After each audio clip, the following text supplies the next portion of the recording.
Hello, everyone, and welcome to Westwood's offshore wind webinar. A warm welcome to all of you. We are still letting a few folks in as we go.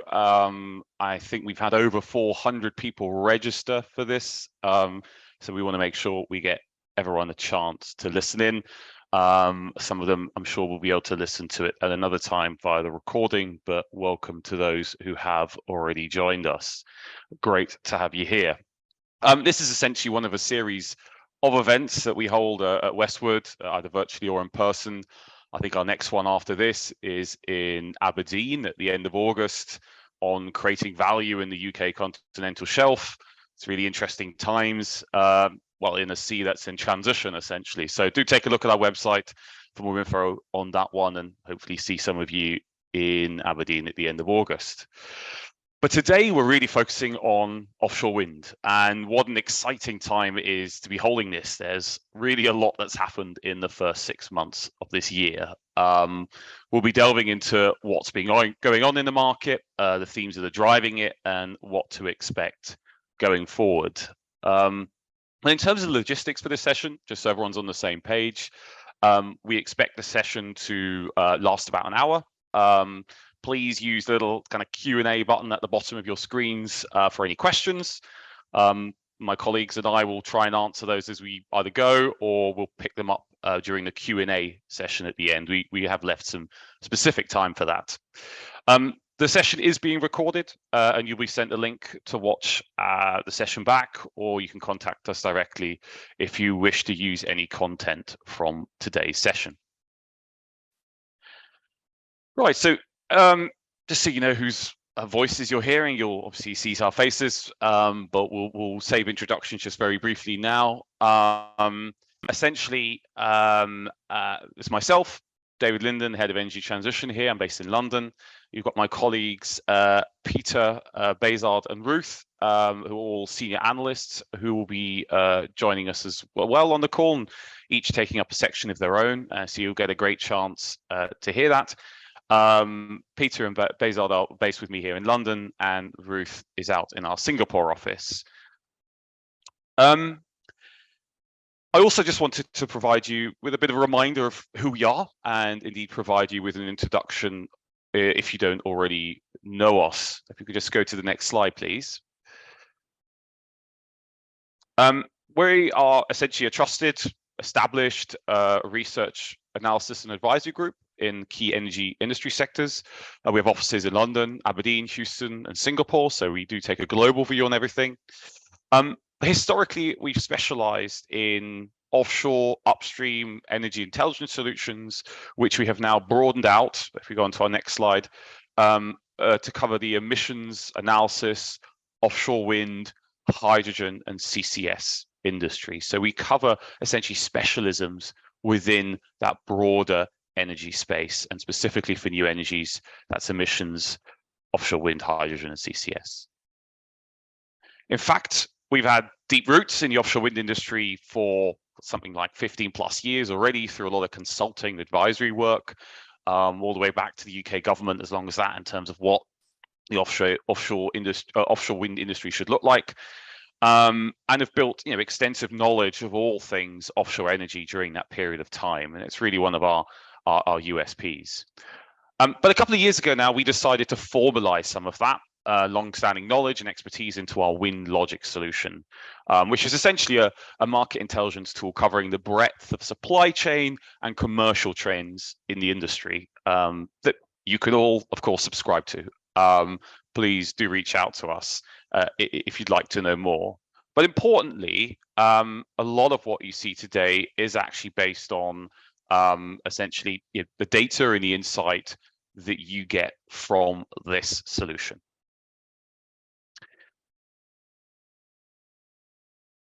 And with offshore wind essentially being a key focus for us, a specialism, a USP of how we work and operate, I'm really pleased to share that we have this week as well been appointed the official partner of WFO, the World Forum for Offshore Wind.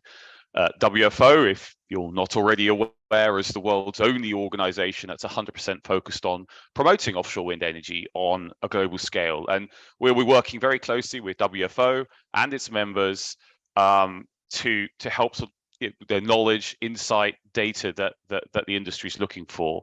And of course, the members there also have an opportunity to receive a significant discount for subscribing to our tool. So watch this space. This is just one of our content copyright disclaimers that should be in here. It's important. As I said, please do reach out to us if you are thinking of using anything from here. So what about today? What are we going to be doing? So you can kind of see the basic agenda there that we will walk through between the group of individuals that I highlighted right at the start. First of all, we're going to be just quickly looking back at what's really been happening in the last 6 months, and it will have to be brief just to sort of save our time. But how have we essentially fared? We'll then look through the key industry themes that we've been looking at that are driving and evolving today's industry. It won't be exhaustive. We won't have time for that, but some of the key things we've been looking at. Then there's the global market outlook. So how all those themes and the activity that's happening in the market, how's that translating into a global outlook? Then the supply chain expenditure and strategy side of things, essentially, how's that spend curve altered over time, or how's that looking now? Sorry, but also how's the supply chain essentially adapting to the new world? And then the summary side of things is really just wrapping things up. There's a lot to get through in under an hour, so let's get cracking. So let me start off a little bit by setting the scene. This slide is one we used at the start of the year to review all the things that had been going on in 2022. Feels like such a long time ago now. But a huge amount of capacity was leased. I think it's more than the industry had ever seen. More ambitious targets were set, and there was general excitement in the industry. So a lot of the things on the left-hand side there. But what we did see was, I'm going to say, some clouds forming essentially. So the light wispy clouds, maybe not quite dark clouds yet, but certainly some clouds. And some leasing rounds were, for example, being suspended or delayed. Inflation was starting to kick in. Wholesale markets were in a mess and creating all sorts of political conundrums. And at the same time, so if you look at the right-hand side of the chart, supply chain was kind of making louder noises around some of the issues that they were facing there. OEMs were making losses. The merits of the kind of local global supply chains were being debated. The rise and globalization of major countries like China. What would the impact of that be? So these are some of the things that were coming out now. So that kind of set the context for going into 23. And so if you go to the next slide, how with those sort of questions being asked, how are things therefore sort of played out in these first 6 months? There is actually, interestingly, and it's not on the slide here, but there is a lot of kind of offshore construction and also commissioning activity kind of going on at the moment. We expect to see a decent number of wind farms still to be fully connected and commissioned in the second half of this year. As an example, a 1.5 gigawatt Hollandse Kust Zuid in Netherlands, 1 to 4. Last turbine I think was installed in last June. Sorry, not long ago. And so that should be commissioning coming on as well. So there are some sort of chunky capacity still coming and coming into the market. But that's almost a bit of a hangover, you could argue, from the past. And if you take leasing as a forward-looking indicator, the picture on sort of appetite for leasing acreage has still been pretty good, pretty strong. H1 started strong. The Polish awards you can see on the left-hand side, so the darker bit, the European section there. So it's the Polish awards have dominated. It was the UK's INTOG round, and sort of the gigawatt that was available in Normandy also sort of helped push that number up. But interestingly, if you look between the lines a little bit, sort of more established players that you traditionally see in get involved in leasing rounds have not really actually been that successful at the start, right? So no kind of international players won in Poland. The Danish open door process was suspended, and suddenly some of these doors that you're expecting to kind of be available were relatively closed for those kind of more relatively established players. And then if you look for the rest of the year, and again, it's not on the slide, but if you think, if we kind of look at the leasing for the rest of the year, and we'll cover this a little bit later, it is a little down on 22, only a little bit, but also there's a good chunk of China in there, and the rest of the world is maybe not looking quite as strong. I mean, if you think about 22 was kind of unusual, but it's not quite as strong as the real excitement and drive and opportunity that we saw in 22. But as I said, more on that later. If we then look at FIDs a little bit, so the chart on the left-hand side, the sort of 9+ gigawatts that we've seen in the first half of the year have actually been pretty strong, right? There is a lot of FIDs still expected for the rest of the year. I mean, we've got a potential, and that's a risk potential of something like 32 gigawatts taking FID. I mean, that's significantly up from pretty much any year. And so, people are really looking to try and press the button on a number of projects this year, certainly gigawatts wise. But, while this might look like it's the highest sort of volume of potential FIDs in any given year, the reality, of course, is that a chunk of that is now starting to look more at risk. We've put together a little timeline on the right-hand side here, sort of announcements or news of projects that have been cancelled or delayed. So, quite sort of headline ones are things like the Hornsey 3 project in the UK by Ørsted. I think 2.8 gigawatts, the largest one of that sort of group is, was sort of highlighted by them as being at risk without any tax breaks as such, right? So that's a significant one. Floating took a sort of a gigawatt blow when Trollwind was also put on hold. And North America, right, was expected to make a significant kind of contribution globally this year, but now sort of several projects are in the process of sort of looking to be amended or renegotiate their routes to market. Although I think there was a bit of good news overnight, depending on which time zone you're in, that Ørsted's sort of Ocean Wind 1 project did get federal approval, as I said last night. So that's a little glimmer of hope actually in there, that it isn't all about some of these issues that these projects are facing, but there is still momentum and drive to try and make things happen. But there are some cracks beginning to show. Projects are being reassessed, portfolios are being reshuffled and refocused. So I don't want to spend too much time on this, but part of what we're going to try and do is explain a little bit more about why that's happening. There's a lot going on in the industry right now. As I said, we're not going to cover it all, but it's essentially putting the deliverability of that industry at risk, right? And the deliverability, I think, is an important word here. And the change that's coming or will be coming as such is fundamentally changing how projects are going to be leased, financed, and built. And that creates challenges, but also, really exciting opportunities for players who can or want to participate in that. And we've been assessing a series of themes that are sort of shaping and defining the future and what that means for different stakeholders, all the way from the supply chain to developers. There are classic ones like the grid and interconnection that is being talked about in pretty much any jurisdiction.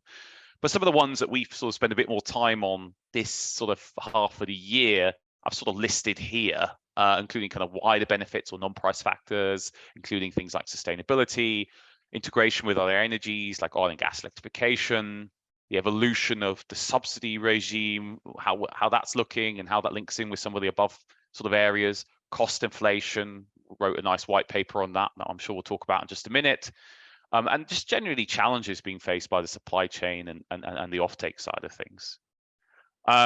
So essentially, some of the challenges and changing business models are coming about.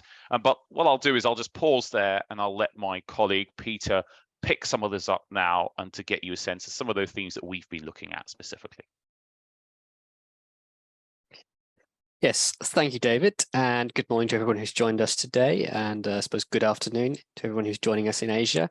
The first thing I want to do is essentially talk through some of the key themes that we highlighted on the previous slide, which have featured quite prominently in our work recently, and I'm sure have featured quite prominently in your work as well. So the first one I want to touch on is this idea of wider benefit in leasing rounds or other government-run decision-making processes, potentially subsidy, things like that. And essentially what we mean here is consideration of non-price factors, more extraneous things, so potential environmental benefits, social benefits, those sorts of things. And what we've been seeing becoming more prominent recently in a few major leasing rounds, and also a few players calling for this, is for these rules to be introduced more prominently. So particularly in Europe, we've had sort of position papers from SSE and Siemens Gamesa essentially saying that we need to consider these factors more prominently in our auctions, in our subsidy decision making. And it's probably not totally surprising that the players which are promoting these sorts of rules and requirements are probably those that are best placed to comply with them. And as we can see from the chart, wider benefit is typically something we get in a more mature leasing / subsidy process where a market is developed and essentially the government has become in a better position to impose some of those additional requirements. But what we've seen now essentially is the increasing popularity of these rules as a way to essentially spread the benefit of the interest in offshore wind, and we've seen this coming in earlier in different lease rounds.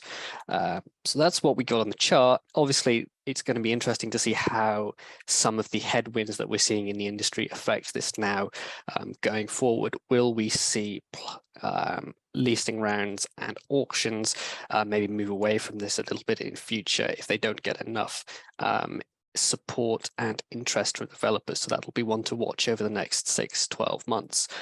Moving on to the next slide, the next thing that I want to talk about is essentially oil and gas integration into the offshore wind ecosystem, or perhaps I should say integration of offshore wind into the oil and gas ecosystem. And what I wanted to essentially do with this slide is show you some of the various concepts that we've seen out there throughout the world, how they vary and what they offer. Essentially, what we're talking about doing here is using the power that's produced from offshore wind farms to power oil and gas facilities, be those offshore or onshore, with the view to reducing the direct emissions from those plants. And that improves the environmental benefit or the environmental profile of the oil and gas installations in question, and it also provides a source of offtake for the offshore wind in question. So the INTOG round in the UK North Sea is probably the one that's been most high profile, and that'll involve the electrification of offshore oil and gas infrastructure in the North Sea, potentially up to 5 gigawatts, depending on how many projects go through, mostly of older infrastructure, although it's some of the younger, older infrastructure, if that makes sense, because there are still significant complexities here in terms of you need to find a platform with a sufficiently long lifespan to be able to justify the decision to invest. And commercialization is not just as simple as finding a demand center and going there. You need to consider additional things like how long will the hub last for, those sorts of questions.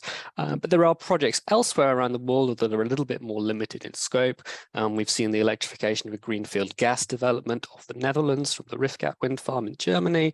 We've seen a few examples in China, in Bohai Bay, but these have tended to be smaller in scope, a few turbines powering a few fields, whereas INTOG is many gigawatts focused and an entirely sort of oil and gas focused process rather than just a few turbines being installed. And then we've got additional opportunities, say in the Gulf of Mexico in the US, where there's a little bit more speculative at the moment, but there's essentially potential for offshore wind in the US to power onshore refining and products facilities, particularly in the Gulf area. And we'll see how that progresses in the next few years. It'll be interesting to see what role that plays in the auction, which is coming up probably second half of this year or potentially first half of next year. Next thing I want to talk about is support mechanisms in offshore wind and the trends that we've been seeing there. And essentially what we mean by this is the different sorts of subsidies that governments make available for offshore wind projects, particularly on a revenue basis. And the chart here essentially shows the long-term historical trend for the industry. Going from the early 2000s, we saw a period of increasing levels of subsidy, essentially to stimulate investment into the sector. And of course, as you put more subsidy into the sector, you increase interest and you can start to see more farms coming through. And that was successful in terms of stimulating interest into the sector. up until around, say, the mid-2010s, when we hit a price of sort of circa $200 to $250 per megawatt hour. And then there was essentially sufficient interest from the investor base, sufficient progress on the technology, and sufficient progress on the economics that we were able to start trending downwards in terms of the amount of subsidy that was made available, ultimately leading to a few of the zero subsidy bids that we saw in a few prominent rounds in the Netherlands and in Germany over the last few years. Although it's worth noting that in those rounds, they are set up slightly differently in terms of the distribution of costs, particularly for the export cabling. So zero subsidy is not quite zero subsidy in every different jurisdiction. So we can essentially see a nice hook trend on the mark, but what next in terms of the future narrative? Well, we've got shrinking margins, we've got rising costs, we've got people talking about renegotiating their PPAs, none of which really suggests further price reduction. So it'll be very interesting to see what comes out of future auctions and future subsidy rounds going forward. We've got AR5 in the UK coming up in the next few months, and we just earlier this week had Renewable UK and other organizations in the UK warning about a race to the bottom in terms of price could slow capacity growth in the country. So that'll be an interesting one to keep an eye on as well. The last theme that I want to talk about is this idea of cost inflation in the offshore wind industry, both specific from things like the vessel shortages that we've seen over the past 12, 24 months, although it has eased a little bit in certain sectors, steel costs, energy costs, and more sort of general inflationary factors. Now, what I've essentially got here is some of the key takeaways from a report that we made available a couple of weeks ago, a white paper essentially detailing our research on cost inflation in offshore wind, and you can either scan the QR code here to get access to it, or you can take a look at the Westwood website where it's freely available as well. And I encourage you all to take a look because it will cover these points in much more detail and in a little bit easier form. But in terms of the key talking points on the cost inflation side, we've seen costs rising by sort of 11 to 20% on average since 2021, although we have reports either side of that, some reports up to say 40%. Practically all of our respondents were reporting increased prices.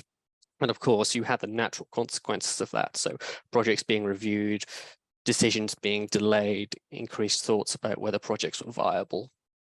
And the net impact of that is potentially, according to our analysis, an additional $280 billion of spend required for building out the offshore wind, for essentially a $280 billion additional spend required for offshore wind over the next 10 years compared to the situation before.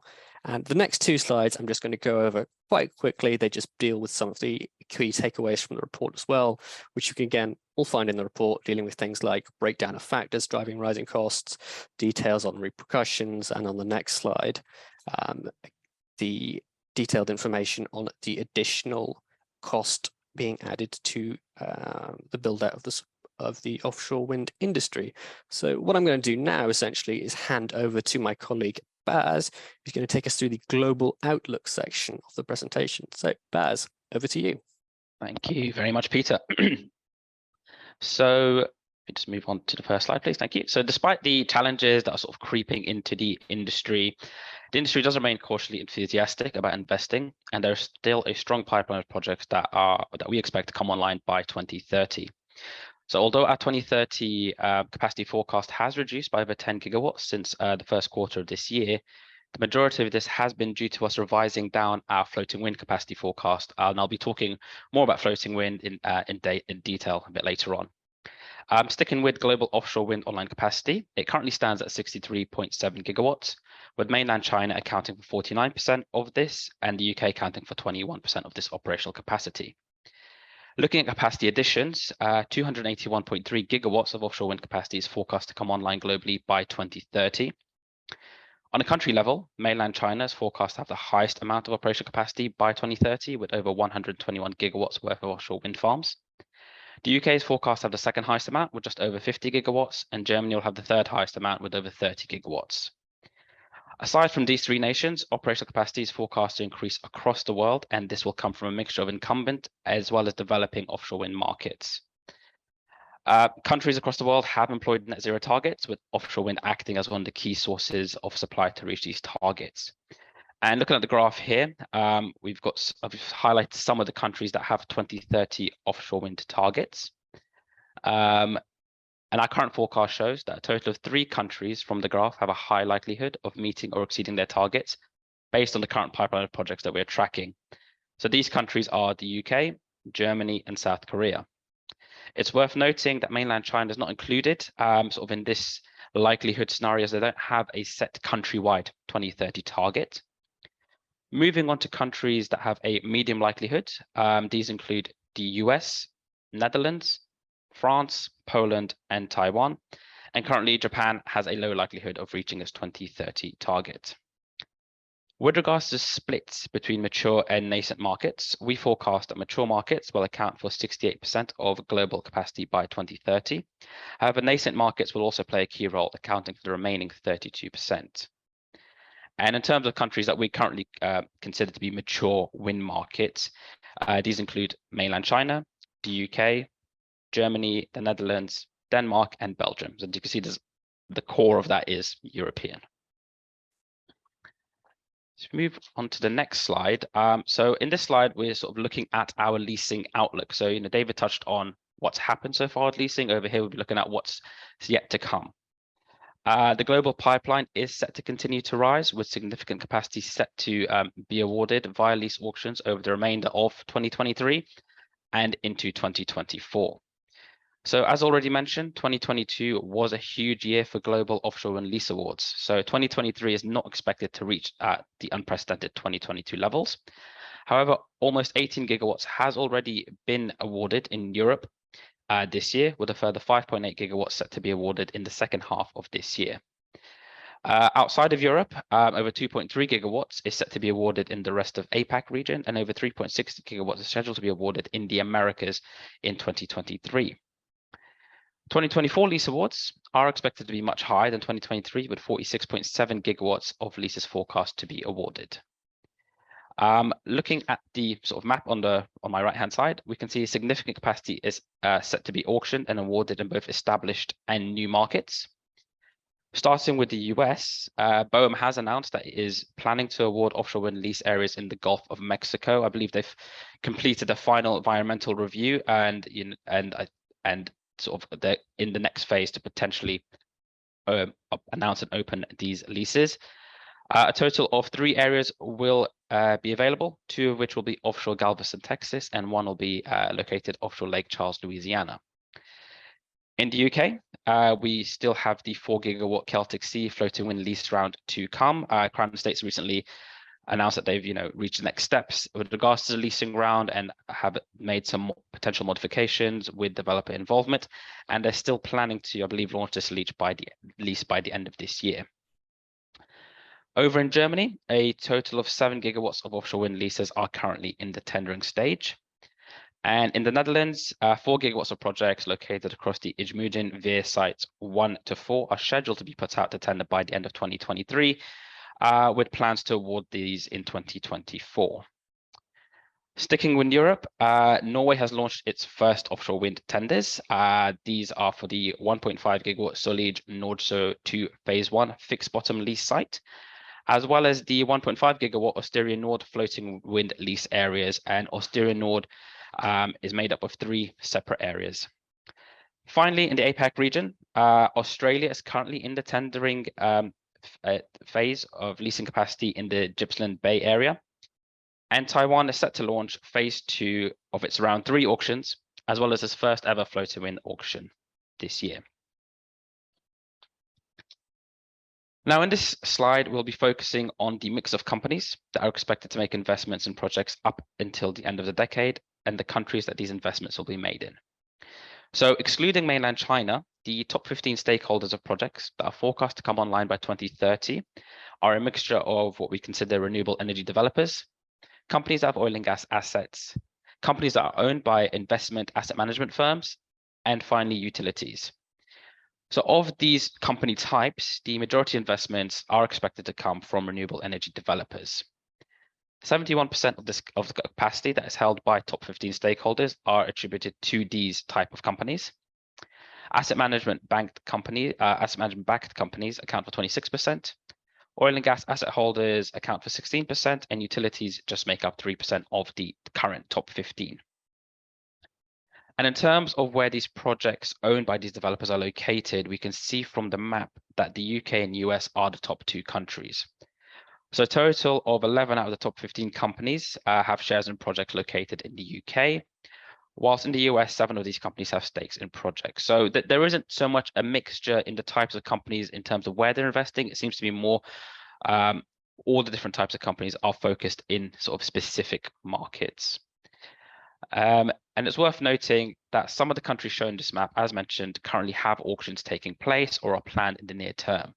So this means that countries such as France, Germany, Netherlands, Taiwan, and Denmark may see an increase in the number of top 15 companies taking ownership shares within projects in their countries. But it could also mean that the top 15 might change and other stakeholders might emerge within that right-hand chart. Moving on to floating wind. The floating wind market is developing, and we are currently tracking over 190 gigawatts worth of floating wind projects globally. Although there is such a large amount of potential floating wind capacity, it is worth noting that of this 190 gigawatts, Westwood expects just over 7.5 gigawatts of this capacity to come online by 2030.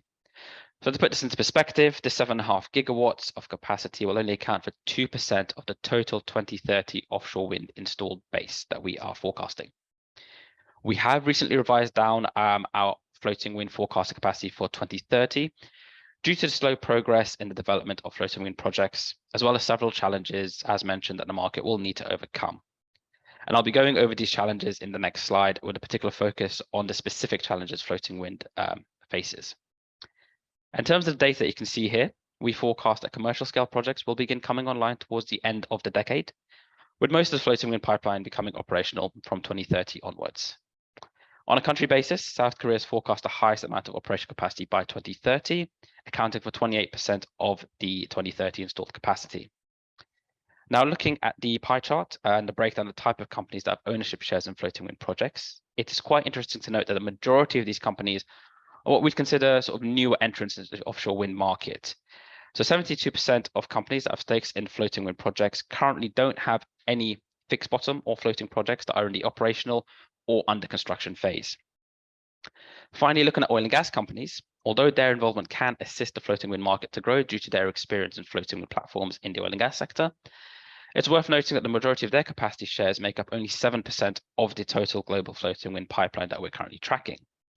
So although oil and gas developers are stepping into the floating wind market, they're currently making safer bets by directing the majority of their offshore wind investments in fixed bottom projects. Now, finally, looking at the challenges, as we can see here, there is a very strong global pipeline of projects, as I mentioned, over 190 gigawatts, and it is quite spread out throughout the world.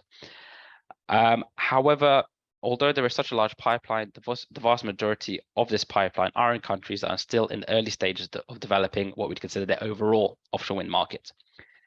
So these countries will need to overcome several challenges related to offshore wind as a whole, such as permitting, regulatory regimes, and grid connections, whilst also tackling floating wind specific requirements, such as investments in ports, as well as manufacturing facilities that can work specifically on floating wind components. Outside of country preparedness, the floating wind market faces several other specific challenges. These include cost competitiveness, selecting the right technology, as well as reducing technical risk, building a pretty much whole new supply chain, resolving the operations and maintenance model, integrating floating wind with other technologies, and finally, bankability. So the key question for the floating wind sector is whether it can overcome these challenges whilst trying to increase in scale. And now I'll hand over to Ruth, who will be going over the supply chain side of things. Thank you, Bazat. I'll now talk about expenditure and strategies. Next slide, please. With reference to what has been mentioned by Bazat earlier about the risk of developing floating wind, we note that majority of offshore wind expenditure is going towards fixed bottom projects, which remain more competitive in terms of project returns. Now let's take a look at the global expenditure outlook in offshore wind. The first half of 2023 expenditure accounts for 53% of the total forecast, more than half of the 78 billion for the year. 524 billion of offshore EPCI spend is projected over the next 5 years, with rest of Europe accounting for the highest at 34%, followed by mainland China at 18%, UK at 13%. It is worth noting that rest of Europe without UK has overtaken mainland China with higher proportion of global spending forecasted for the next 5 years compared to the previous 5-year forecast. But the reason why rest of Europe has surpassed mainland China is because we increased our global capex forecast spend for all countries outside of mainland China, while reducing our spend forecast for China as local turbine prices have fallen significantly. Another factor is also the dampening effect of the removal of national subsidies in mainland China, as well as the continued expansion of offshore wind development in Europe. Next slide, please. Now let's take a closer look at the regional comparison in EPCI outlook. As we track the expenditure outlook across all regions using the 3-year moving average, what is unique about mainland China spending is that it started the decade with the highest spending in 2020. What changed in 2022 and 2023 is due to the falling cost of the Chinese turbines, a major component in EPCI spending. According to our calculations, the Chinese turbine pipe prices have fallen about 34% from 2020 to 22 levels. Looking at this in context to the cost inflation experienced in Europe and other regions, the situation in mainland China is the opposite. So if you look at the Chinese line graph on its own, there's also an upward trend between 23 to 25, post-termination of the national subsidy in 2021. This is due to the continued provincial subsidies in 4 main provinces, Guangdong, Zhejiang, Shandong, and Shanghai. Post-2026, which is when most of the provincial subsidies will end, we see a downward trend in expenditure between 26 to 28, before going up again in 29 and 30, when grid parity has been achieved, encouraging growth of offshore wind. Bearing in mind also the ongoing lease auctions in Fujian and Guangdong, where a total of 25 gigawatts of capacity is being tendered, it is estimated that these will come online around 29 to 30, where you see an increase leading to a flattening of the spending. Rest of Asia has a gradual increase in expenditure through to 2030, and you will see that this is similar to what you will observe for Europe, although Europe has a much higher average. Considering the ambitious targets in rest of Asia, in key countries like Taiwan, Vietnam, Japan, and South Korea, the pace of growth is expected to pick up in 2027 onwards. Now, when we consider the regional comparisons of capacity pipeline to 2030, Europe leads the pack with 44% of pipeline, followed by mainland China with 35%, rest of Asia to 12%, and Americas at 9%.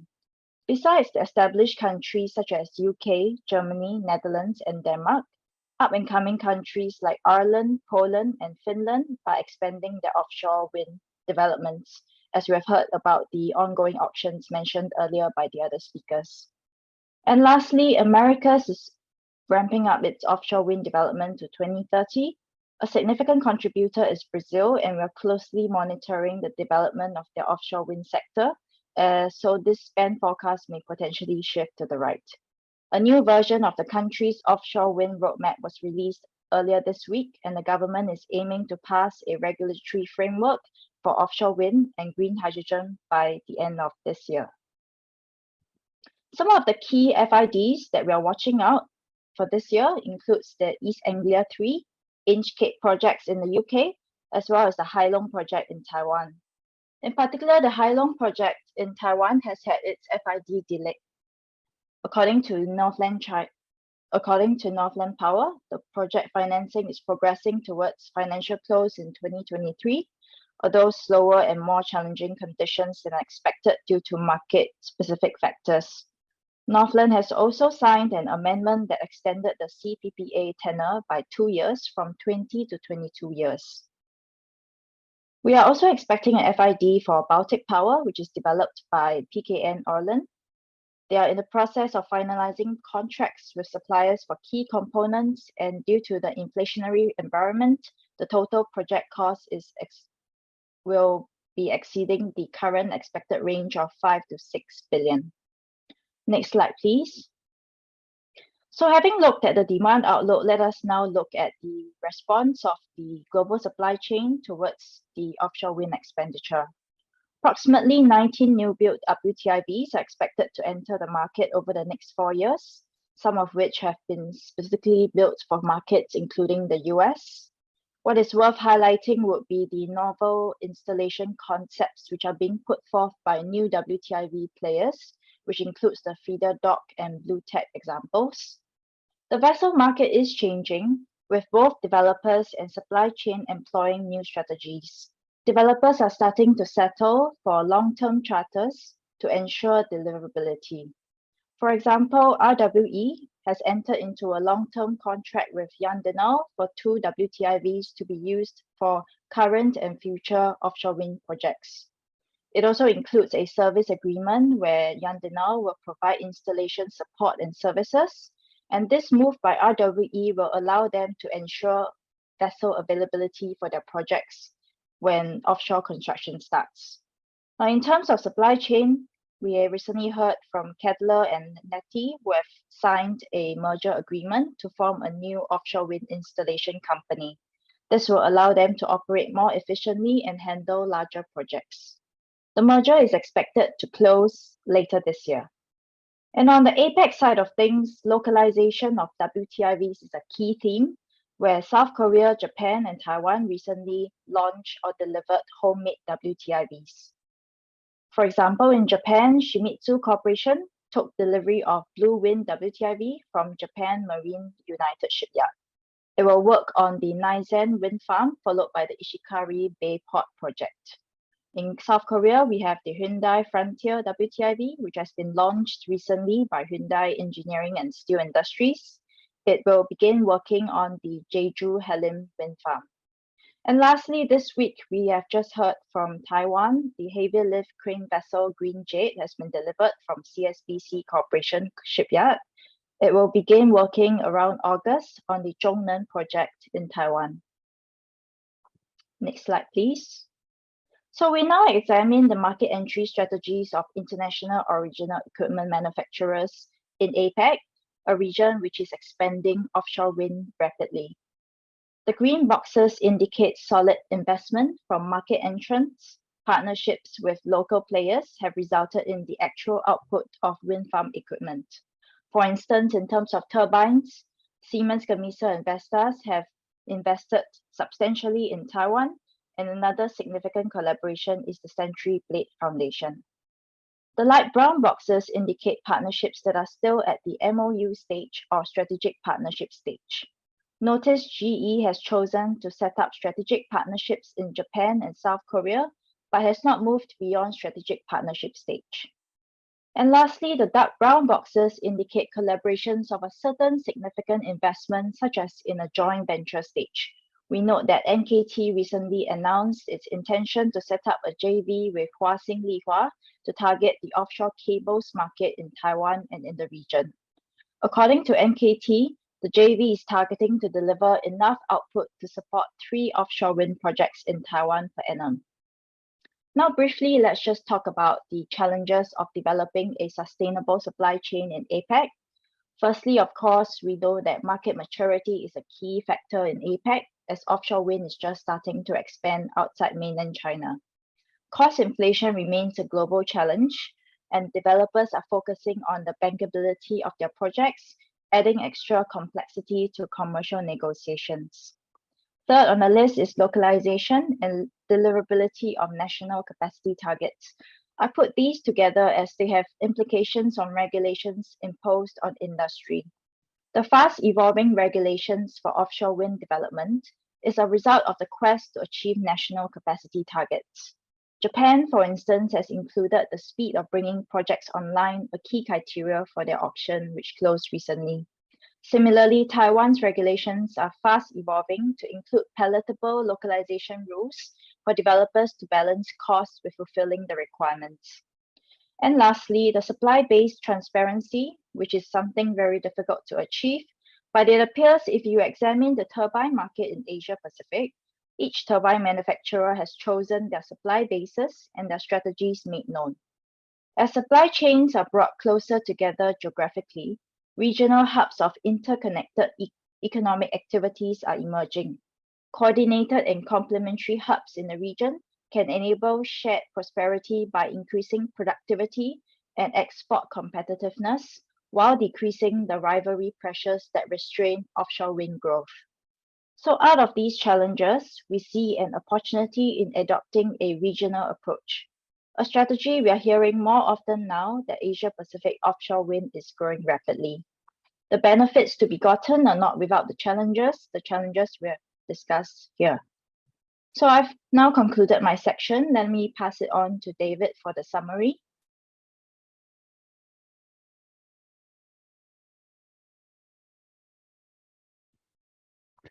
Thank you, Ruth. That was excellent.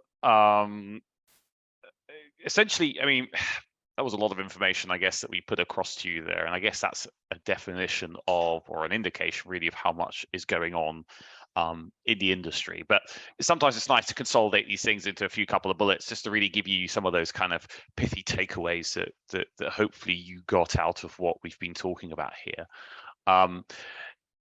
First of all, what you're really seeing is a range of themes that are creating kind of uncertainty, right? And that's across the value chain here. And there are many things we can talk about. We talked about some of the key ones we've been watching just at the start of this year. There are others, of course, as well, and it'll be very market dependent. And happy to discuss sort of individual markets with folks after this event.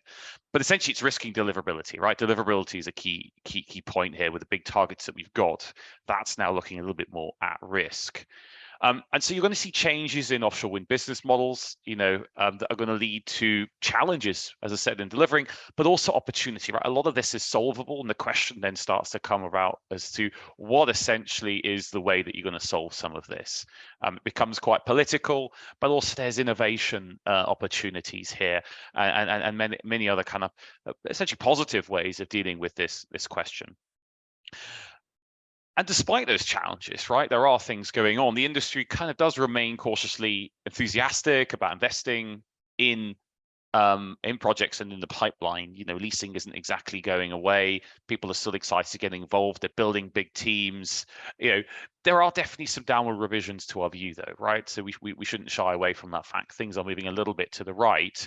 But actually, interestingly, it's more nascent markets, more risky markets, places like in the floating sector, where things are probably looking a little bit more pushed out than others, which have, excuse the pun, have stronger foundations as such. And on the third point you should take away really is expenditure overall, though, right? I mean, we all have different levels of expectations and scenarios, but it is still looking very positive in terms of the expenditure that you should see. So if you're sitting in that supply chain, there's still a lot coming your way. And key regions are essentially going to expand at different rates. Fair point, but it's worth keeping an eye on how those rates are going to be different in different parts of the world. And the supply chain itself is adapting, right? And Ruth has alluded to some of this in there, and there's a lot to cover. So, I think we're just trying to choose a couple of case studies as to how people are entering new markets or those sorts of things. But people are now having to work differently. They're adapting how they're working, and that's you're going to see that continuing to go forward to how how the demands essentially of the industry changes. Okay. Overall, a lot to cover. I'm going to ask the rest of the panel now to come on to answer some of the questions. So quite a few different questions come through. We will try and answer a few now in the sort of the next 10 plus minutes or so that we've got. So if I could get the rest of the panel on, that would be great. I believe there should also be a little poll coming your way. Have we got a poll coming up as well? Stand by for just a moment, David. We may have a slight technical difficulty with that. A technical difficulty, no problem at all. Luckily, we have human beings who can have a bit of a chat about some of the questions that are out there. Great. So look, we've got a lot of good questions. As I said, we've answered a few of them in sort of written form, either privately to yourselves or more openly. So you'll see that in the Q&A chat. So do dig into that. How about what we do is we start with a question from Alistair Reed. Thank you for your question. The question is, does the panel have a view or a perspective on any consolidation amongst developers? Maybe if I throw that question to you, Baz, I think you were looking at the corporate side of things. Sure. I guess in terms of consolidation to developers, unlikely at the moment. We're probably going to see more partnerships forming, and particularly in the floating wind sector, we'll probably see partnerships forming between developers and technology suppliers. We've already seen quite a few projects where the technology suppliers have ownership shares in the projects with developers. There's also just such a big variety and mix of different type of development companies as well. So you've got those asset management backed companies that have become sort of the new type of developer. You've got your traditional renewable energy developers, you've got your oil and gas companies, and just a whole mix. And now with local content, or just more countries getting involved, you're going to have more locally based companies as well, probably taking ownership shares in projects just to fulfill this local content requirements. So unlikely to have consolidation with developers, but we'll probably see consolidation happening in the supply chain. Looking at turbine OEMs, for example, there was quite a lot more turbine OEMs, a few years ago. If you exclude mainland China, now you've only got 3, which is Vestas, GE, and Siemens Gamesa.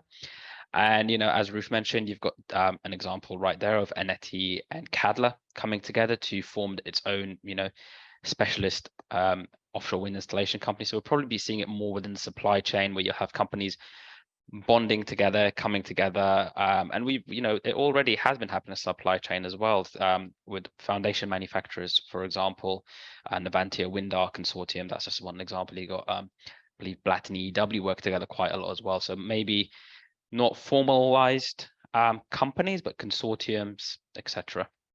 Perfect. Thanks, Baz. Essentially, just like you're going to come down to how do you share your risks most appropriately, and how do you partner to achieve the optimum solution? And consolidation might not quite be your answer, but rationalization and partnering may very well be the best.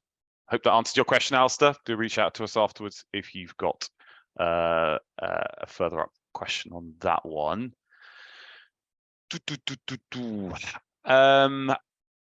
Let's have a look what else we've got.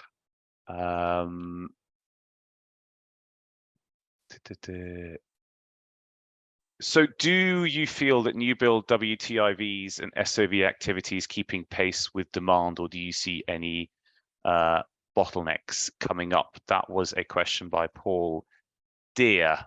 Would someone like to take that one, please?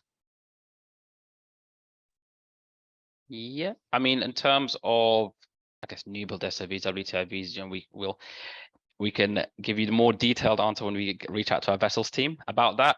In general, though, I think there still will be a crunch towards sort of the second half, latter half of the year, particularly WTIVs, as we've seen.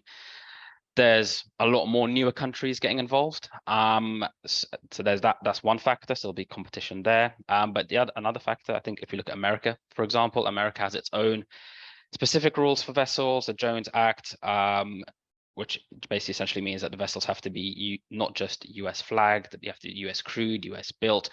I believe the owners of the vessel, the owner company, has to have all US board members as well. So there is those feeder dock vessels that are coming to sort of try and work around the Jones Act, but at the same time, from what I recall when I was at IPF event earlier this year, they had mentioned the US will still require at least another 5 more WTIVs, and those will all have to be US built. So the likelihood or how that will happen, we'll have to wait and see, especially because one of the key things in the US when it comes to shipbuilding is a lot of the shipbuilding companies have direct contracts with the federal government for Navy vessels, which are, I guess, much more lucrative and sort of much more guaranteed contracts there in comparison to WTIVs. So that's sort of the current view and thinking around that market. Perfect. Thanks, Bazard there, Bazard. We also have, we should just highlight a whole vessels team that is based in our Singapore office that looks at a lot of this in great detail and do a lot of the kind of supply demand outlooks for WTIVs, SOVs, etc. So Paul, if you've got a particular question on that, happy to put you in contact with those guys. They work very closely, as you can imagine, with our team, but obviously also have the broader oil and gas picture involved, because as you can imagine, there's a lot of shifting between markets in terms of where people want to put their investment at this stage. Some things will never conflict, others will, but there's a point to consider there as well. So Paul, do reach out if you've got any other questions. We are getting close on time, but let me get a couple more in if we can. Irvin Paul Gesang, thank you. You said no mention about the Philippines market. It's a good point. Very interesting market coming up. There's a lot of very interesting nascent markets coming up, which we could spend another whole webinar on. But as you say, there are increasing activities in the Philippine offshore wind market. What do we think about that one? Can I maybe get Ruth to come on and answer that one, please? Yes, sure. Thank you for mentioning some of the emerging markets, as we have talked about the potential of the APEC market, and Philippines is definitely part of this region.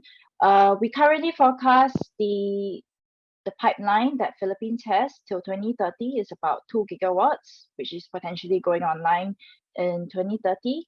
Of course, we heard that recently the Philippine government has granted about 63 service contracts for offshore wind, combination of fixed bottom and floating wind projects. So there is definitely government will to actually proceed with the offshore wind development. At the same time, we also hear that they have opened up the market to foreign ownership in developers. So that's also something that has made the market more accessible to offshore wind development.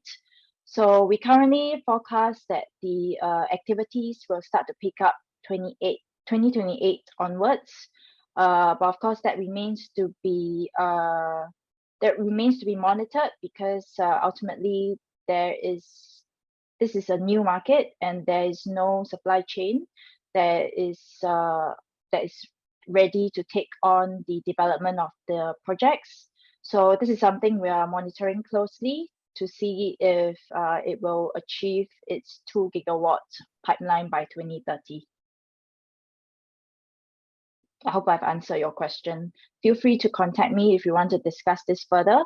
Yeah, I look at the Asia Pacific market, so happy to share what I can. Thank you. Perfect. Thank you, Ruth. Also, just on top of that,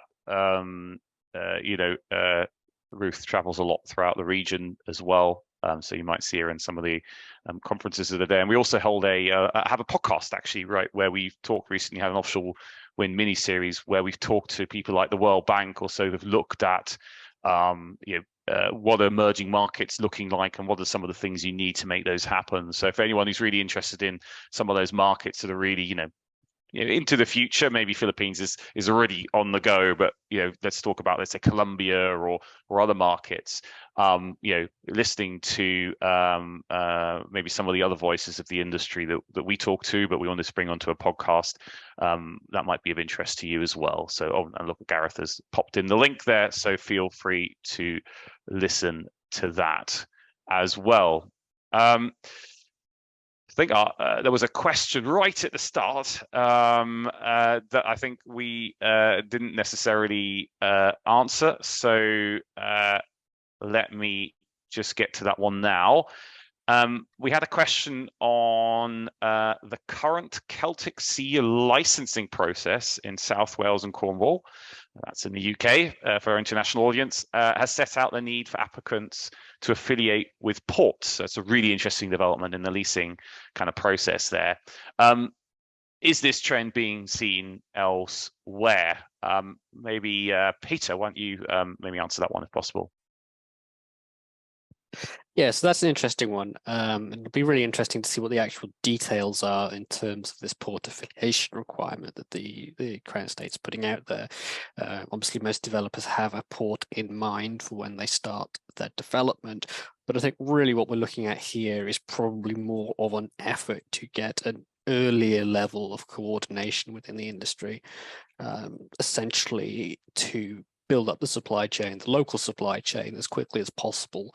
I think that's a broader trend we've actually been seeing in the Celtic Sea leasing process so far, particularly from the Crown Estate, is essentially saying we know that in previous leasing processes, we've essentially waited to take decisions on things like habitat assessments, port selections, and we're trying to bring them earlier in the process. So I'm not familiar with port affiliation requirements of direct nature in other leasing processes around the world, but it's potentially something that could come through as sort of regulatory bodies try to bring forward the planning process, essentially expedite things for the developers in question.